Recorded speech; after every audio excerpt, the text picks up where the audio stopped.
Okay fans. Nadhani ukimwona Diamond ameingia Tarime hapo, tumemwona anagawa pesa. Umeona, kwa watu wasiojiweza, kina mama, wauza mboga mboga, wauza nyanya. Okay. Kwa msanii ina impact gani?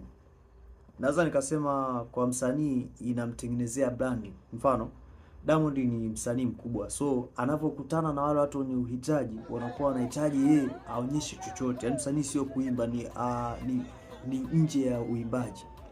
The way unavyo support jamii, kama mnamnukuu Baba Levo aliongelea hapo kati kwamba tunapata pesa kubwa, lakini kuna muda tunazirudisha kwenye jamii. Je, unairudishaje? Ndio kwa mfumo kama huu, kwamba watu wana shida na support. Okay. Hii kwenye mziki inamaanisha brand, kwamba wewe msanii ni mkubwa, so huwezi ukashindwa vitu vidogo vidogo kuwainua baadhi ya watu. Mfano leo hii huwezi kumwambia yule mama simpende Diamond, yule dada ambaye amebebwa kabisa kampa pesa, huwezi kuniambia kesho asimkubali mtu kama Diamond. So kwa upande wake Diamond inampa credibility na kwanza inamuongezea trust kupitia mashabiki, hata wale ambao walikuwa hawamkubali. Okay. Point yangu ni hapa, kwanza kutoa ni moyo, sio tajiri. Wasanii wangapi wanaenda wapi sehemu tofauti lakini hawatoi pesa? Kwa nini mshikaji anatoa pesa? Kwa sababu anajua anachokifanya. Wasanii wengi tu wakubwa ukikuta amekupa hata buku guys, ni kama ndoto. So ukiachana tuseme tu kutoa ni moyo. Okay.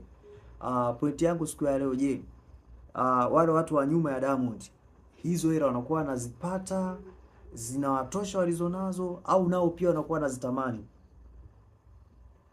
Hapo naongelea sasa kuna issue tu nyingine tofauti. Hapa support, nimeongea in positive way kwamba ina mchango, inaongeza brand, vitu kama hivyo, inasaidia kuongeza upendo kwenye jamii. Okay. Nimeongea hivyo kwa sababu kuna video imewahi postiwa kipindi fulani hivi. Bana Boy alikuwa anarusha jacket lake. Umeona?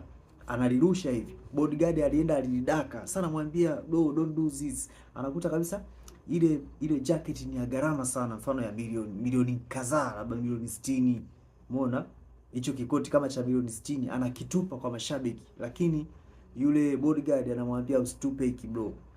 Ile video ina maana gani? It means hata wale watu wanaoongozana na hawa wasanii wanaotoa hivyo vitu sometimes pia wanakuaga hawana pesa. Umeona? So msanii kama Diamond anaweza akaamua kumbless labda mama muuza mboga mboga, lakini nakuta kameramani wake anaitamani pia 60,000 aliyopewa yule mama mboga mboga.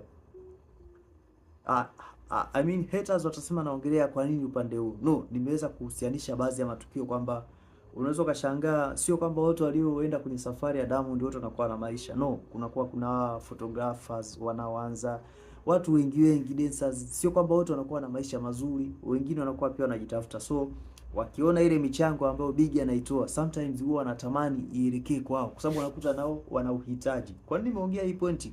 Nimeongea hii point kwamba msanii kutoa kile kitu haimaanishi ile kuru yake yote kwamba hawahitaji. Wanakuwa wanahitaji, ila anaweza kumsaidia yule mtu kwa sababu ameona ana uhitaji, lakini anaona wale watu wa kwenye kuru yake hata kama wanahitaji hiyo pesa, wana namna ambavyo wanaweza kufanya wakaipata hiyo pesa. Mfano, anaweza kawa anamlipa mshahara hata kama utoshi, lakini anaamini kupitia ule mshahara kuna namna yule mtu ana uhitaji mdogo kuliko yule aliyemkuta pale anayeuza nyanya. Umeona? Okay.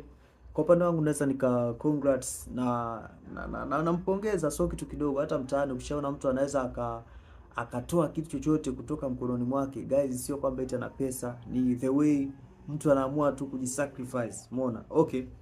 Bana Boy wakati anatoa ile jacket anarusha, unafikiri akujua kama bodyguard wake hana maisha? Alijua kabisa bodyguard wake hana maisha, ila sasa anataka approve, aonyeshe jamii kwamba naye anaijali. Umeona? Kwamba sio kwamba yule bodyguard wake alikuwa ni muhimu sana kuliko hata wale watu wengine. Umeona? Kwa hiyo nilikuwa najaribu kuhusianisha tu matukio kwamba wasanii kutoa haimaanishi ile kuu yao yote imeshiba. No, nao wanakuaga wana changamoto zao, lakini tukienda mbele, tukirudi nyuma, utagundua kwamba kutoa ni moyo wala sio utajiri. So kitendo cha msanii kugawa kwa watu wasiojiweza ni ameonyesha moyo, ameonyesha kuwajali.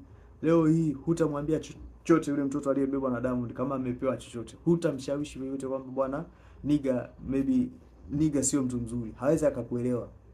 Story yangu imeishia hapa. One love.